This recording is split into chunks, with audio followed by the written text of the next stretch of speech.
Hello, and welcome to Deadly Paranormal Podcast.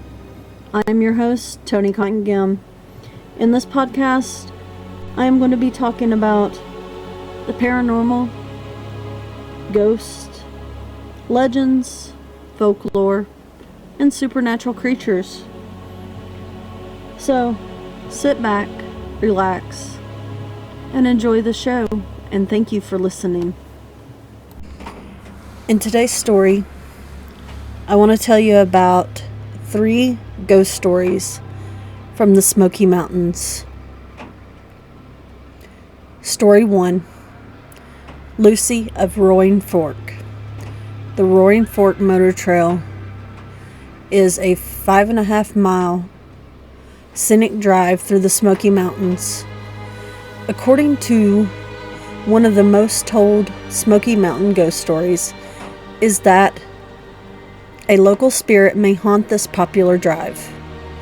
The legend states that a young woman named Lucy died in a cabin fire in the early 1900s. One day, a man was traveling down this road and spotted a young woman walking down the road. He noticed that she was barefoot and it was a cold winter night. He stopped and offered her a ride, and she accepted. While taking her home, the man fell in love with her. He dropped her off at her parents' home.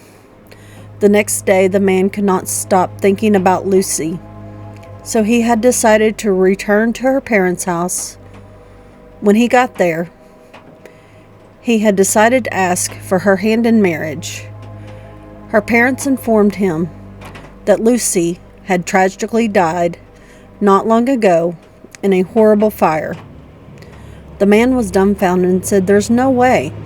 I just dropped her off here last night. After I picked her up, she was walking on the road barefoot."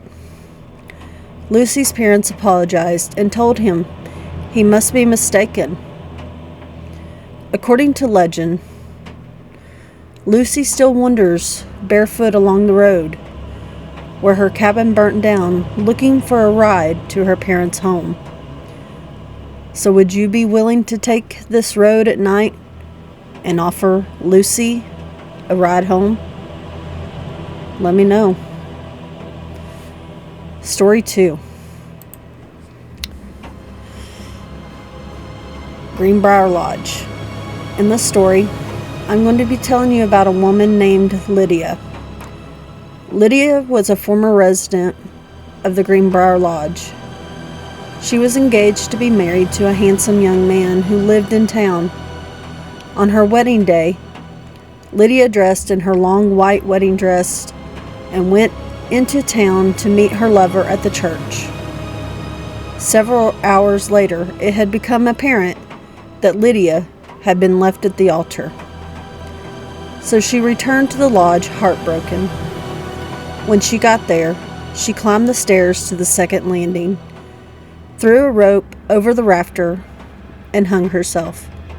Several days after Lydia's death, her betrothed was found in the Smokies, mauled by a mountain cat. The locals said that Lydia's spirit could not rest because of her unfulfilled love, and she had taken the form of a cat to seize revenge. A caretaker who lived at the lodge several years ago was kept awake at night by Lydia's pitiful cries of, "Mark my grave. Mark my grave." After many sleepless nights listening to her cries, the caretaker could no longer take it. He knew the spot she was supposedly buried. So there, in the dark of night, he went down the hill below the lodge to mark her grave. He never heard her cries again, though she continues to wander through the lodge. Today, the ghost of Lydia haunts the now restaurant, and her spirit is often seen on the stairs of the second-floor landing. Guests who eat there claim to see her small, sad figure wandering around. Others have claimed to feel her chilling presence. Story 3. The Cussing Cover. This Smoky Mountain legend tells the story of Mavis and Basil Aesop, a married couple who lived in a 2-room cabin along Whistling Branch Stream in Caves Cove a very long time ago.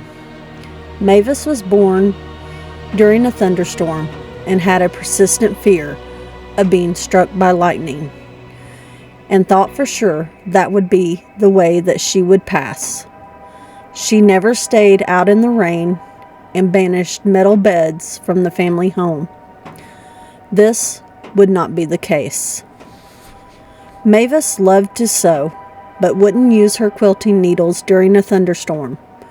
One of Mavis's favorite pieces of patchwork was a quilt she made out of one of Basil's old flannel shirts. She called it the Cussing Cover because Basil was wearing it during one of their first fights, where some swearing had occurred. Mavis grew ill, and towards the end of her life, she gave Basil permission to remarry under 2 specific reasons. He was to never sell any of her quilts, and absolutely never place any of those quilts on a metal bed. After Mavis died, Basil remarried a girl named Truly Jane Lawson, who also lived in Caves Cove and was much younger. Truly Jane found that Mavis's old wooden bed simply wasn't big enough for her. She persuaded Basil to buy them a metal bed. Now you know, Mavis didn't like that. One evening, when the weather was particularly cold, Truly Jane asked Basil if they could use one of Mavis's quilts to stay warm. Basil allowed Truly to bring a quilt onto the metal bed. Truly chose the Cussing Cover. In the middle of the night, Truly Jane awoke to a startling sight. Mavis was standing at the foot of her bed. The specter locked eyes with Truly and started screaming and cussing up a storm. Truly woke up her husband in a panic, but when Basil was roused from sleep, Mavis had vanished. Despite Truly's protest, Basil assured his wife that it must have been a nightmare, and they both returned to sleep. A few hours later, a flash of light burst into the Aesop home and knocked Truly Jane right out of bed.